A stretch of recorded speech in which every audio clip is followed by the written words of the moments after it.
Dhënia e biletave për transport falas për nxënësit e Tetovës do të vazhdojë edhe javën e ardhshme, ka deklaruar drejtori teknik i ndërmarrjes të transportit Arber Ajdini. Shtyrja e afatit është bërë për shkak të vonesës së dorëzimit të listave nga disa shkolla.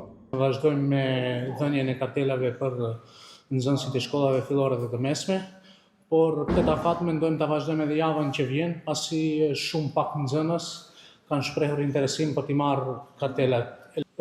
Ka disa pengesa teknike, po gradualisht ato janë, domethënë, në zgjidhje e sipër. Ndërkohë, nga java e ardhshme fillon funksionimi i transportit publik falas për të gjithë qytetarët e Tetovës. Komuna i bën thirrje sektorit civil dhe universiteteve që të firmosin memorandum për shfrytëzimin falas të transportit. Ju bëjmë thirrje shoqatës pensionistëve, shoqatave jo qeveritare, universiteteve që të bëjnë kërkesë që të lidhin një memorandum bashkëpunimi me komunën e Tetovës, që edhe ata të përfitojnë transportin publik falas pa pagesë. Ndërkohë, kusht për shfrytëzimin e transportit publik pa pagesë nga ana e qytetarëve të Tetovës është që të kenë të paguara tatimet dhe të dhënat tjera në komunën e Tetovës.